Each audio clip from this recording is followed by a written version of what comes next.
¿Alguna vez te has parado ante algo tan antiguo, tan silencioso que parecía estar observándote? Atrás, hay lugares en el mundo donde el tiempo no pasa, simplemente se acumula, capas invisibles de memoria, intención y olvido. Ollantaytambo es uno de esos lugares. No solo un conjunto de piedras, no solo una ruina, pero un acertijo dejado abierto, como una pregunta que ha estado esperando durante siglos por alguien dispuesto a responder. Escúchala de verdad. Imagínese caminando por los valles, andinos al amanecer. El aire está enrarecido, casi sagrado. Las montañas no solo rodean, sino que observan. Y allí, equipado con una precisión que desafía la lógica, paredes formadas por bloques gigantes, tallados con una perfección que parece negar el esfuerzo humano. No hay mortero, no hay defectos visibles, solo piedra contra piedra, como si siempre hubieran estado juntos. ¿Quién hizo esto? ¿Y por qué? De niños aprendemos que las civilizaciones antiguas estaban limitadas por sus herramientas. Martillos de piedra, cinceles rudimentarios, fuerza bruta y paciencia. Pero frente a estos paredes, algo dentro de nosotros duda. La narrativa enseñada comienza a crujir, porque hay cosas que los ojos ven, pero la explicación no alcanza. Y cuando eso pasa, no nos enfrentamos a la ignorancia, nos enfrentamos a una invitación. Si sientes, aunque sea vagamente, que ciertas cosas no son una coincidencia, tal vez este vídeo es exactamente lo que necesitabas encontrar hoy. No por casualidad, pero para resonancia. Ollantaytambo no grita sus secretos, él susurra, y solo escucha a aquellos que disminuyen la velocidad suficiente para sentir. Cada bloque megalítico parece tener una intención latente, un conocimiento que no estaba escrito en libros, sino registrado en la materia, como si las piedras eran páginas de una historia que olvidamos leer. La ciencia moderna mide, pesa, calcula, y sin embargo, aquí tropieza. Ingenieros, observe los accesorios y admita, reproducir esto hoy sería costoso, complejo, casi poco práctico. Los arqueólogos ofrecen hipótesis cautelosas. Los historiadores recurren a explicaciones heredadas, pero ninguna respuesta cierra completamente el círculo. Siempre queda un hueco, un silencio incómodo, un tal vez que resuena. Y es en este espacio vacío donde se respira el misterio. Quizás el mayor error sea no tener respuestas. Tal vez es que dejamos de hacer preguntas correctas, porque las civilizaciones no solo construyen con las manos, construyen con visión, con propósito, con algo que trasciende la urgencia del presente. ¿Qué motivaría a un gente moviendo piedras que pesan decenas de toneladas, en terrenos escarpados, sin ruedas, sin hierro, sin antecedentes claros? Si no hubiera algo más grande en juego, a lo largo de este viaje, no hablaremos solo de rocas, hablemos de la memoria, de conocimiento perdido, de legados que atraviesan épocas sin nombre. Toquemos el límite entre ciencia y espiritualidad, donde la razón observa y el alma reconoce. Permanecer. No tengo prisa. No busco respuestas rápidas, pero permitir el enigma trabaja en ti. Porque a veces no somos nosotros quienes investigamos el pasado, es el pasado que nos llama de regreso. Y mientras contemplas estos muros imposibles, quizás la pregunta más importante, no es así como fueron construidos, pero ¿qué hay en nosotros que se ha olvidado desde entonces? Hay lugares que no encajan en el mapa común de la historia, parecen existir en un pliegue del tiempo, donde pasado y presente se observan en silencio. Ollantaytambo es exactamente así. Oficialmente, un sitio arqueológico inca. En la práctica, un punto de fractura en la narrativa que aprendemos a aceptar sin cuestionar. Una vez allí, algo cambia. No lo es solo la altitud. Es la sensación de entrar en un territorio que no se puede explicar con facilidad. Situada en el Valle Sagrado de los Andes, Ollantaytambo ha sido descrita como una fortaleza, templo, ciudad ceremonial. Etiquetas cómodas. Necesario, pero insuficiente, porque, cuando los ojos recorren las laderas talladas, las terrazas perfectamente alineadas y los muros que parecen haber brotado de la propia montaña, surge un malestar. Todo allí parece fue hecho no solo para ocupar el espacio, sino para dialogar con él, como si el lugar había sido elegido y no conquistado. La narración tradicional nos cuenta que los incas construyeron Ollantaytambo en el siglo XV, utilizando técnicas avanzadas para su época. Y es verdad, los incas eran ingenieros. Extraordinario. Dominaron la agricultura de gran altitud, la hidráulica y la astronomía ritual. Pero hay un detalle que rara vez recibe el peso que se merece.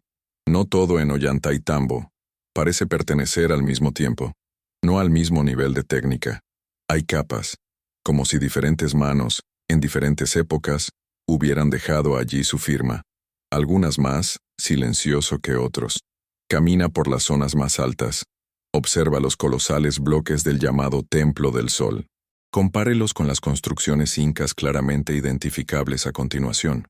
La diferencia es sutil, hasta que se vuelve evidente. Abajo, piedras más pequeñas, accesorios funcionales. Arriba, gigantes poligonales, tallados con precisión casi orgánica, como si la piedra hubiera sido ablandado antes de darle forma. No parece una evolución gradual, parece un salto. Y aquí es donde empieza el malestar. Porque la historia, cuando no sabe responder, suele simplificar. Fue simbólico. Era un ritual. Fue una demostración de poder. Pero los símbolos no explican la logística. Los rituales no explican la precisión milimétrica. Potencia no explica cómo se extrajeron, transportaron y montaron bloques que pesaban decenas de toneladas en terreno empinado, sin ruedas, sin hierro, sin animales de tiro adecuados. Algo no cierra, y cuando algo no cuadra, tal vez no sea un error, tal vez sea una señal. Ollantaytambo no se comporta como una ciudad cualquiera, está organizado como un organismo. El agua fluye por canales que aún funcionan. Las terrazas siguen patrones que diálogo con el solsticio. Las piedras parecen escuchar a la montaña antes de encajar en ella. Hay una inteligencia silenciosa allí. Una intención que va más allá de la supervivencia o defensa. Quizás por eso el lugar causa más que admiración. Desencadena recuerdos que no sabemos de dónde vienen. Un reconocimiento extraño, casi ancestral. Como si nos enfrentamos a algo que no fue hecho solo para ser visto, sino para sentir. Y recordado a otro nivel. Si todo esto fue obra de un solo pueblo, en poco tiempo nos encontraremos ante uno de los mayores logros de la humanidad. Pero si no fue así, entonces la pregunta sigue siendo más profundo e inevitable, porque al observar detenidamente Ollantaytambo, comienza a surgir una sospecha silenciosa. ¿Y si este lugar no fuera solo un comienzo, sino un rastro? Hay un punto en Ollantaytambo donde el razonamiento se ralentiza, no por falta de inteligencia, pero por exceso de asombro. Está frente al muro megalítico del llamado Templo del Sol. Que esto suceda. Allí las palabras impresionante o avanzado pierden su significado. O lo que ves no es solo grandioso. Es desconcertante. Los bloques son enormes. Algunos pesan decenas de toneladas. No son rectangulares simples como ladrillos agrandados. Son poligonales, irregulares, con múltiples ángulos que encajan con una precisión casi íntima. No hay lugar para las espadas. No hay descansos. Las articulaciones son tan perfectas que parecen haber sido calculadas no solo para soportar peso, sino dialogar con fuerzas invisibles, terremotos, vibraciones, el tiempo mismo. La primera reacción suele ser física. El cuerpo siente antes de que la mente comprenda. Hay algo incorrecto, o quizás demasiado correcto, en esa geometría. Cada piedra parece haber sido moldeado específicamente para esa posición exacta, como piezas individuales de un imposible rompecabezas tridimensional. No hay repetición. No hay ningún patrón obvio. Y sin embargo así, todo funciona en absoluta armonía. Lo más intrigante no es solo el tamaño, es el final. Las superficies de contacto son curvas suaves y suaves que se encuentran en ángulos complejos. No parecen ser el resultado de golpes repetidos, pero con refinado control de la forma. Algunos accesorios tienen curvas. Interno, imposible de lograr con herramientas rígidas simples. Es como si la piedra había sido tallada cuando todavía estaba cediendo. Los ingenieros modernos Al analizar estos muros, a menudo admiten su incomodidad, no porque sean imposibles, sino porque hoy requerirían máquinas pesadas, láseres, software de medición y modelado tridimensional, e incluso entonces, el coste sería absurdo. Surge la pregunta inevitable: ¿por qué tanto esfuerzo? ¿Por qué tanta precisión en un mundo supuestamente limitado por tecnología simple? La narrativa oficial sugiere trabajo colectivo, paciencia infinita, prueba y error en todo momento. Años. Pero esta explicación empieza a fallar cuando miramos el conjunto. Intento y los errores dejan marcas. Ajustes gruesos. Correcciones visibles. Aquí no. Cada piedra parece haber nacido bien, como si el proyecto estuviera completo antes de que se colocara la primera piedra. Jugado. También está el misterio del transporte. Las canteras de las que se extrajeron estos bloques están a kilómetros de distancia, atravesando valles, ríos y terrenos irregulares, sin ruedas. No hay animales de tiro adecuados. No hay registros claros de cómo se hizo esto. Arrastrar, rollo, levantarse. Cada hipótesis plantea más preguntas que respuestas, especialmente si se considera el nivel de precisión que se mantiene después del desplazamiento. Otro detalle rara vez discutido: la intencionalidad estética. Estas paredes no son simplemente funcional, son hermosos. Hay una armonía visual que no es necesaria defensa ni para apoyo. Es como si quien lo construyó supiera que alguien, un día, yo estaría allí, mirando, como si la obra hubiera sido hecha para durar y ser reconocido. Si se compara con otras estructuras incaicas indiscutibles, las diferencias se vuelven aún mayores. Evidente, no es solo una variación de estilo, es otro lenguaje constructivo, otro nivel de dominio de la materia. Esto lleva a algunos investigadores a sugerir que los incas no construyeron todo, pero heredaron, lo restauraron, reutilizaron algo mucho más antiguo, cuyo origen Jota incluso ellos lo perdieron. Y tal vez por Molesta eso tanto este muro. Ella no encaja cómodamente en una cronología no cerrada. Ella se resiste a las etiquetas. Quédate ahí, inmóvil, mientras nuestras explicaciones dan vueltas intentando llegar a ella. Frente a estas piedras surge una extraña sensación, como si estuviéramos mirando un vestigio de algo más grande que una civilización específica. Un eco del conocimiento que no dejó manuales, solo pruebas silenciosas. Evidencia que no explica, solo señalar. Y la pregunta que resuena entre los bloques, cada vez más clara, es esta: si eso no debería ser posible, ¿por qué está ahí, perfectamente real? Cuando la mirada se aleja del muro y busca respuestas en el terreno de la historia, encuentra herramientas simples: martillos de piedra, huelguistas de diorita, cinceles rudimentarios. Eso es todo que la arqueología tradicional presenta como el arsenal disponible para dar forma a esas estructuras colosales. Y, a primera vista, parece coherente. Pueblos antiguos, herramientas, resultados, sencillos y obtenidos con esfuerzo colectivo. Pero esta lógica comienza a fallar cuando confrontado con la realidad física de la piedra. La andesita y el granito no son materiales indulgentes. Son densos, duros, resistentes. Trabajarlos requiere no solo fuerza, sino también control, precisión, consistencia. Con herramientas líticas, es posible que se rompan, se astillen y se desgasten lentamente. Lo que no se puede explicar con facilidad, se consigue en superficies de contacto tan refinadas, curvas, internas así. Múltiples ángulos ajustados que se encuentran sin juego visible. La piedra allí no parece acaba de ser golpeado, parece haber sido guiada. Los experimentos modernos han intentado reproducir estas técnicas. Arqueólogos experimentales. Pasó meses tallando bloques con herramientas similares a las conocidas en el mundo. Andino antiguo. El resultado fue honesto y revelador. Las marcas se volvieron irregulares. El accesorios, aproximados. Funcional tal vez, pero muy lejos de la perfección observada en muros megalíticos. El tiempo necesario para lograr algo parecido sería inmenso. Y aún así, la repetibilidad sería casi imposible. También está el problema de la estandarización invisible. Cada bloque es único, pero todos cumplir con el mismo nivel de acabado. Esto sugiere método, proceso, conocimiento sistemático que va más allá de la improvisación. Las herramientas simples no producen resultados complejos consistentemente sin un dominio extraordinario, o sin algo, ayudando aún más al proceso. Algunos abogan por el uso de la abrasión con arena, agua y una paciencia infinita, una técnica válida en determinados contextos. Pero nuevamente surge la cuestión de la escala. Estamos hablando de, se moldean decenas de toneladas con tolerancias mínimas. Raspar una cara es una cosa. Ajuste múltiples caras interdependientes en 3 dimensiones, mientras mantiene la alineación perfecto, es otra muy distinta, especialmente sin instrumentos de medición. Avanzado. Otro punto.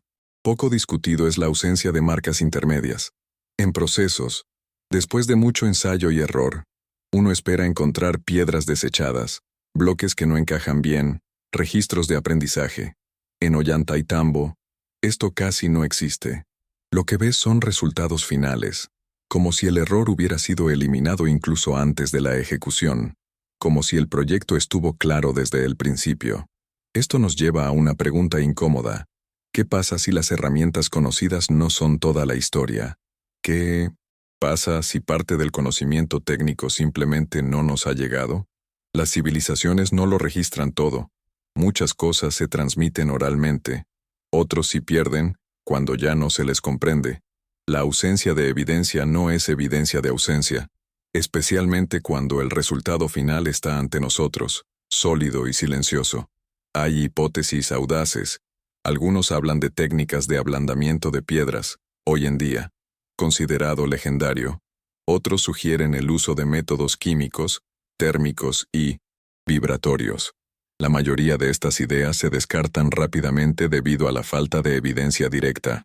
Pero tal vez el problema está en los criterios. Exigimos pruebas de herramientas, cuando la pista más importante es en el efecto producido. La piedra modelada es el documento. La historia tiende a depender más de lo que reconoce que de lo que observa.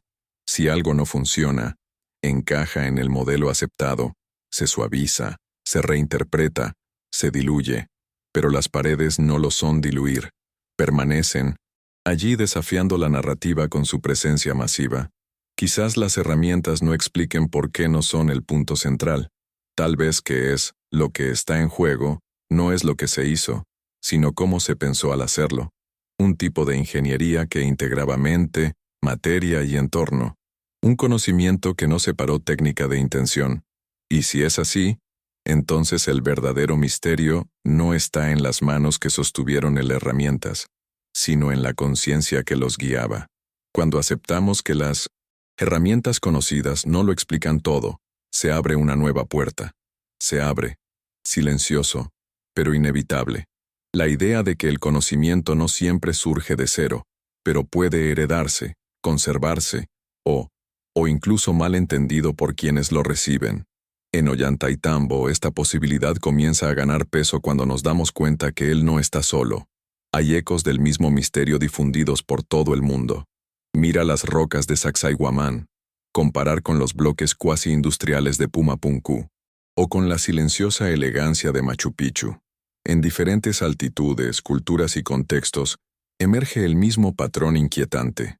Piedras gigantes, accesorios imposibles, precisión que parece ser anterior a la tecnología que supuestamente lo produjo. No como copias, sino variaciones de la misma lengua olvidada. La historia oficial tiende a tratar cada sitio como un caso aislado. Civilizaciones separadas, soluciones independientes, coincidencias técnicas. Pero, ¿y si no son coincidencias?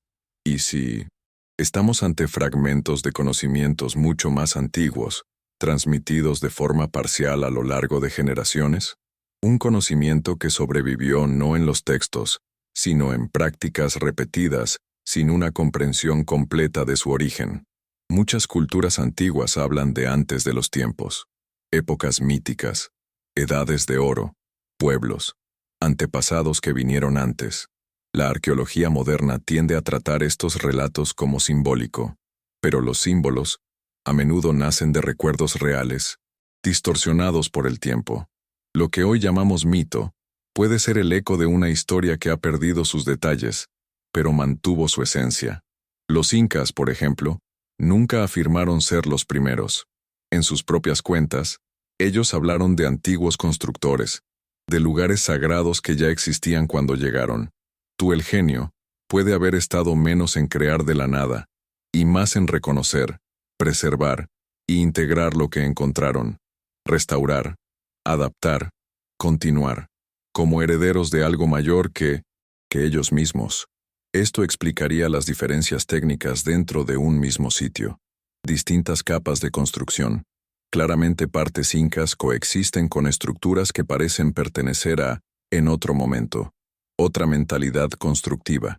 No es una evolución lineal, sino una superposición, como páginas escritas por distintas manos en un mismo libro de piedra. También está la cuestión del propósito. El conocimiento heredado no siempre es completamente entendido. Se repite mucho porque, siempre, ha sido así. Los rituales continúan incluso cuando se pierde su significado original. Las técnicas se aplican incluso cuando el principio que lo sustenta ya no se comprende plenamente. El resultado puede ser extraordinario y al mismo tiempo enigmático. Si esto es cierto, entonces Ollantaytambo no es solo una obra maestra arquitectónica, es un rastro de transmisión, un punto donde una civilización tocó el legado de otra, donde la memoria material sobrevivió a la memoria intelectual. Las piedras recordaron, incluso cuando las palabras se perdieron. Esta idea es preocupante porque desafía la noción de progreso lineal. Preferimos creer que somos la culminación de todo lo que vino antes, pero el pasado no siempre es primitivo. A veces, simplemente está olvidado. El conocimiento puede aparecer, desaparecer y resurgir de diferentes maneras. Fragmentado. La historia de la humanidad puede ser más cíclica de lo que nos gustaría admitir. Quizás por eso estas estructuras nos provocan tanto. Sugieren que no hemos empezado desde cero, que alguien, en algún momento remoto, entendió el asunto de una manera que todavía estamos intentando reaprender. No necesariamente con máquinas, sino con una percepción diferente de la naturaleza, el peso, la forma, el ajuste entre lo visible y lo invisibles. ¿Qué pasaría si ese conocimiento no fuera destruido, sino simplemente inactivo? Quizás esté ahí, esperando a ser reconocido nuevamente, no como tecnología para ser copiado, sino como una memoria a integrar. Porque heredar conocimiento no es solo repítelo, es un día, estar preparado para volver a comprenderlo. Y eso nos lleva a la siguiente pregunta, aún más profunda. ¿Y si estas piedras no tuvieran forma solo para soportar estructuras, pero alinear algo dentro de nosotros? Hay un momento en el que el misterio deja de ser meramente técnico y se vuelve íntimo, cuando nos damos cuenta de que no se trata solo de mover rocas, cortar ángulos o vencer la gravedad. En Ollantaytambo, la geometría parece tener intención, no solo estructuralmente sino simbólico, como si cada ángulo, cada pendiente, cada proporción hubiera sido pensada a algo más allá de la materia. Observa atentamente los bloques megalíticos. No siguen líneas rectas simples. Hay asimetrías calculadas, ángulos que escapan a lo obvio, accesorios que distribuyen la tensión forma casi orgánica. Nada parece aleatorio, pero tampoco nada parece demasiado rígido. Es una geometría viva, flexible, adaptado, como si imitara los principios que se encuentran en la naturaleza misma. Montañas, cristales, cuerpos humanos.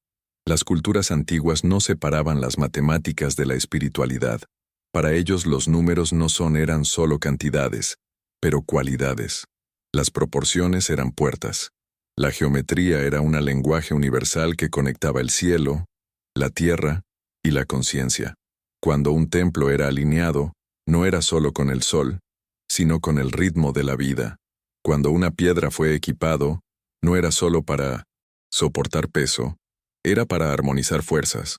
En Ollantaytambo muchos alineamientos dialogan con eventos astronómicos, solsticios, ciclos solares, relaciones entre sombra y luz que se repiten precisamente a lo largo del año. Esto sugiere una observación profunda del cielo.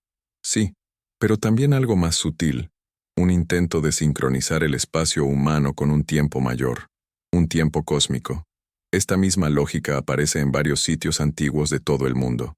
Pirámides, círculos de piedra, templos, megalíticos.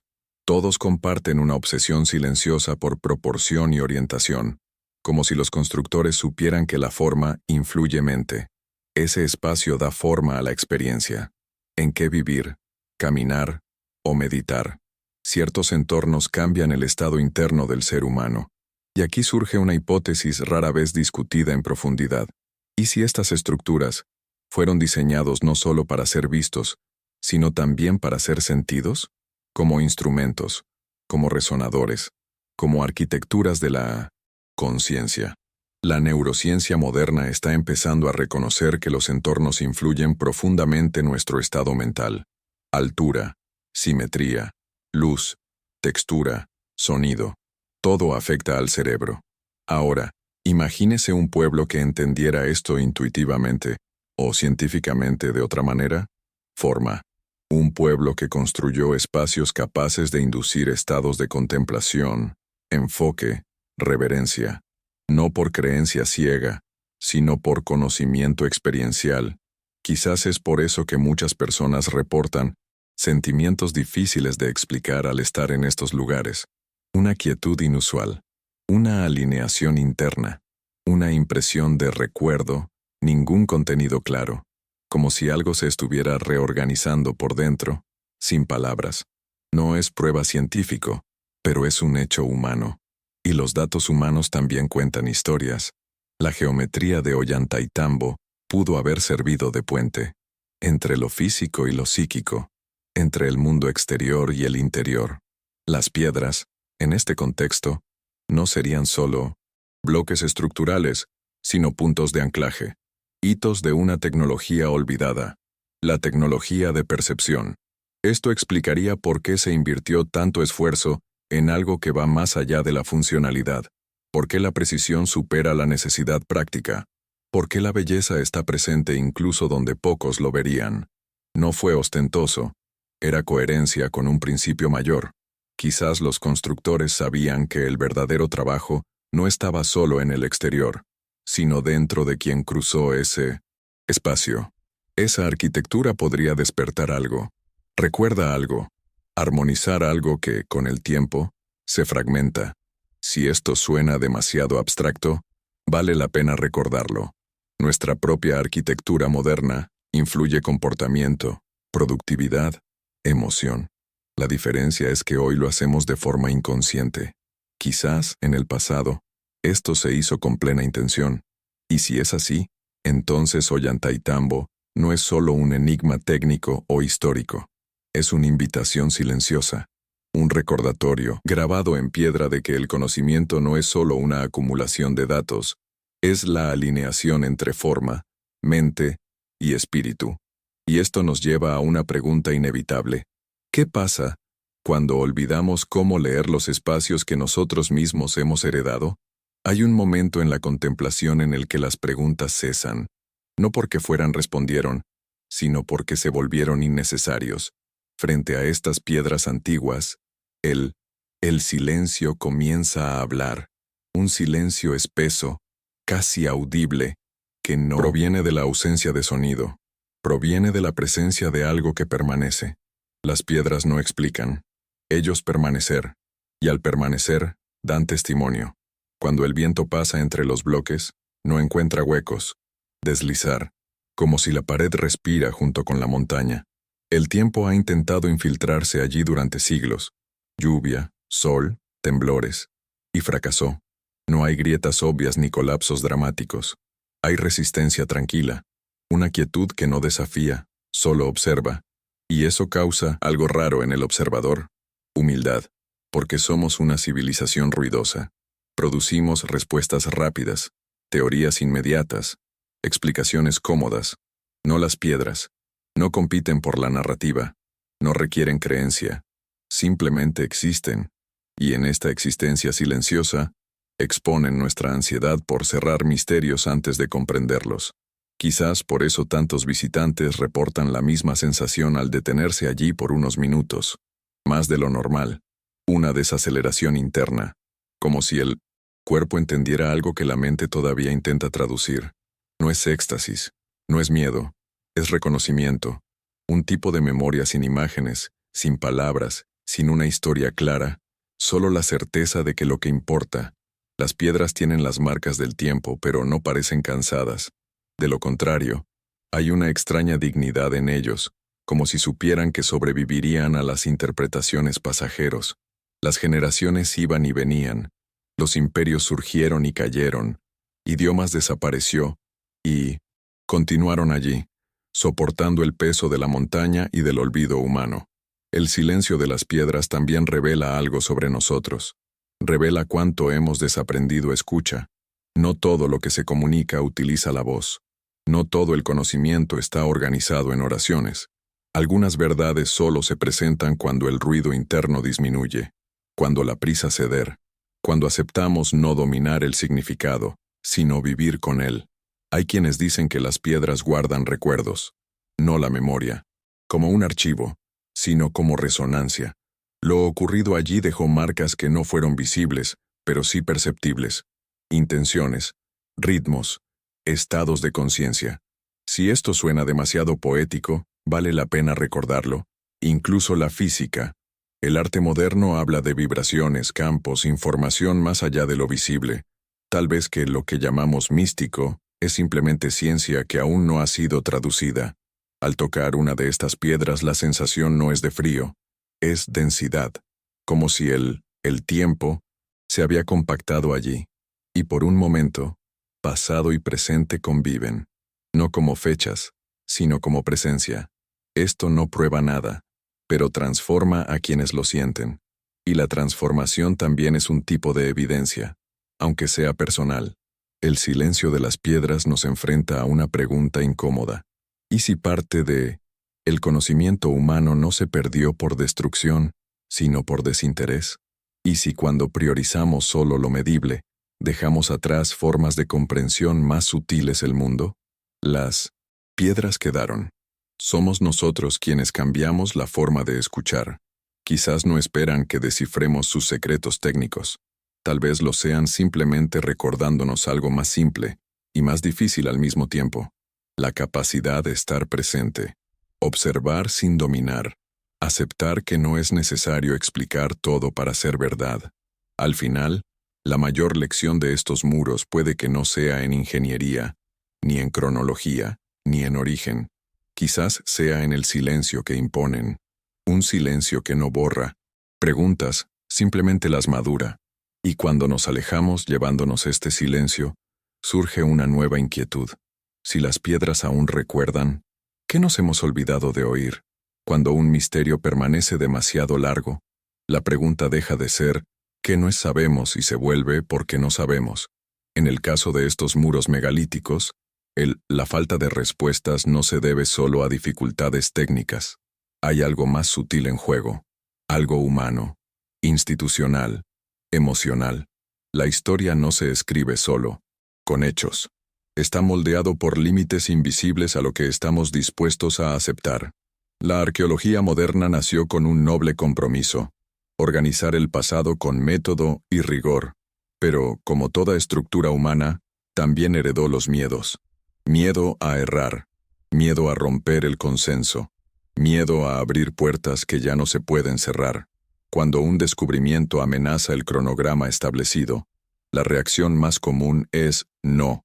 Es curiosidad, es precaución. Y la precaución, cuando se prolonga demasiado, se convierte en resistencia. Cuestionar estos muros no significa negar el talento de las civilizaciones conocidas. Pelaje contrario. Significa tomarlos lo suficientemente en serio como para admitir que tal vez sepamos menos que imaginamos. Pero esto tiene un costo. Admitir profundas lagunas en el conocimiento requiere reescribir libros, revisar currículums, abandonar certezas que sustentaban carreras enteras. No todo el mundo está dispuesto a pagar ese precio. También está el problema de la especialización excesiva. El pasado se estudia en compartimentos. Ingeniería aquí, religión allá, astronomía en otro lugar. Pero las estructuras, ya que estos no pertenecen a un solo campo, requieren una visión integrada. Y cuando nadie es dueño del problema por completo, este termina suspendido, reconocido, pero no en profundidad. Además, vivimos en una cultura que valora las respuestas rápidas. Largos misterios molestar. No encajan en documentales ni explicaciones de una hora, de duración simplificado. Requieren paciencia, duda continua, humildad intelectual. Exigen decir no, lo sabemos, sin apresurarnos a llenar el vacío. Y el vacío, para muchos, es insoportable. También hay una cuestión más delicada: el miedo a que ciertos descubrimientos desestabilicen nuestra narrativa sobre el progreso. Nos gusta creer que el conocimiento humano crece linealmente, siempre hacia adelante. Pero lo que estas piedras sugieren es algo diferente. Ese conocimiento puede surgir, desaparecer y reaparecer de forma fragmentada. Que es posible que el pasado haya sido, en algunos aspectos, más sofisticado de lo que suponemos. Esta idea hiere el orgullo moderno. Por tanto, el misterio a menudo se suaviza. Las preguntas se reformulan hasta que encajen en las respuestas disponibles. En lugar de preguntar, ¿cómo fue posible esto?, pregunte, ¿cómo se pudo haber hecho esto? La diferencia es sutil pero crucial. El primero abre nuevos caminos, los segundos límites. Nada de esto implica mala fe. La mayoría de los investigadores trabajan honestamente, pero sistemas enteros pueden volverse conservadores sin darse cuenta. Lo que comienza como el método se convierte en dogma. Lo que era una hipótesis se convirtió en verdad definitiva, y lo desconocido comienza a ser tratado como una amenaza, no como una oportunidad. Quizás el enigma de estos muros persista precisamente porque requieren algo poco común, un cambio de postura. No solo nuevas herramientas o nuevas teorías, sino una nueva diseño interno, escuchar lo que no confirma las expectativas. Para aceptar esa historia, la naturaleza humana puede ser más compleja, menos cómoda y mucho más profunda que imaginamos. Hasta que esto suceda, las piedras permanecen allí. No te apresures. No requiere consenso. Simplemente esperan, como si supieran que el tiempo necesario no era suyo, es nuestro. Es hora de hacer preguntas. El tiempo de aceptar el misterio sin reducirlo. Quizás la verdadera barrera no esté en el pasado, sino en el presente. No en ausencia de datos, pero la dificultad de verlos sin filtros heredados. Porque, en el fondo, responder a este enigma requeriría más que inteligencia técnica. Se necesitaría coraje. Y esto nos lleva al último espejo de este viaje. Después de todo, ¿qué revelan estos muros sobre quiénes somos hoy? En algún momento del viaje, el misterio deja de apuntar hacia afuera y comienza a reflejarse. Adentro, frente a los muros de Ollantaytambo, nos damos cuenta de que la cuestión central no se trata solo de quién lo construyó o cómo se hizo. La pregunta más incómoda es otra. ¿Qué este acertijo revela sobre nosotros? Somos una civilización que mide el valor por la utilidad inmediata. Preguntamos por qué funciona, cuánto cuesta, cuánto tiempo lleva, y cuando algo no cumple con estos criterios, tendemos a descartarlo como curioso pero irrelevante. Las piedras, sin embargo, se resisten a esto. Encuadre. No requieren uso. Piden presencia. No ofrecen respuestas rápidas. Ofrecen profundidad. Quizás por eso nos desconciertan tanto, porque nos obligan a reconocer límites. Límites del lenguaje, de la cronología, de la certeza. Y reconocer límites no es cómodo para una cultura que se ha acostumbrado a dominar, clasificar, acelerar. Las paredes no aceleran, ellos permanecer, y al permanecer, nos colocan ante una comparación silenciosa. ¿Cuánto duran nuestras obras? ¿Cuántas generaciones tendrán las estructuras que nos levantamos hoy? ¿Cuántos siglos han sobrevivido las ideas que tanto defendemos? Convicción. Las piedras no compiten con nosotros, pero nos observan, y ante esa observación, funciona como un espejo que no juzga, sino que revela nuestra prisa por concluir, nuestra ansiedad por cerrar misterios. Nuestra dificultad en vivir con un no sé también revela algo más sutil, la desconexión entre conocimiento y sabiduría. Sabemos mucho, acumulamos datos, dominamos técnicas, pero no siempre sabemos por qué hacemos lo que hacemos o para quién construimos. Ollantaytambo sugiere otra lógica, una lógica en la que el esfuerzo supera la necesidad inmediato, donde la forma honra el tiempo, en el que la construcción dialoga con algo más grande que la generación que lo construyó. Esto no es nostalgia del pasado, es una invitación a responsabilidad por el futuro. Quizás estos muros fueron hechos para durar porque sus constructores pensaron en escalas largas, en ciclos, no en plazos, en legado, no en ingresos. Si esto es cierto que el mayor contraste no es tecnológico, sino filosófico. No se trata de lo que ellos tenían, sino sobre cómo pensaban. Cuando reconocemos esto, algo hace clic dentro de nosotros. El misterio deja de ser un defecto y se convierte en se corrige, y se convierte en un maestro silencioso. Nos enseña que no todo avance es lineal. Ese olvido también es parte de la historia, y que recordar no significa volver atrás, sino integrar lo perdido de manera madura. Cuando nos vemos reflejados en estas piedras, nos damos cuenta de que la pregunta ¿cómo se hizo? Es solo el primer nivel. El nivel más profundo pregunta ¿qué clase de humanidad queremos ser? ¿Uno que construye solo por ahora? ¿O alguien que acepta trabajar para veces no lo verás? Quizás por eso persiste el enigma. No porque falten datos, sino porque la respuesta requiere transformación. Exige que cambiemos nuestra forma de mirar, hacer preguntas, habitar el mundo. Y esto no se puede resolver con teorías, se puede resolver con conciencia. Al final las piedras guardan silencio, pero el espejo ya ha cumplido su papel.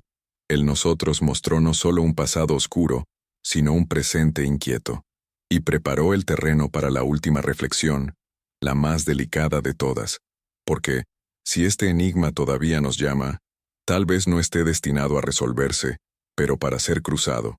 Al final de este viaje, algo se asienta, no porque el misterio haya sido resuelto, sino porque encontró su lugar. Ollantaytambo permanece ahí, inmóvil, cruzando épocas sin pedir permiso a nuestro entendimiento. Y quizás esta sea su mayor enseñanza. No todo existe para ser explicado. Algunas cosas están ahí para recordarnos. Recuerde que la humanidad no comenzó con nosotros, que ante nosotros había otras miradas, otras formas de sentir el mundo, otras inteligencias que no encajan perfectamente en nuestros modelos actuales. Las piedras no cuentan esta historia con palabras, sino con presencia. Y la presencia es un lenguaje antiguo, que solo se revela cuando hay silencio.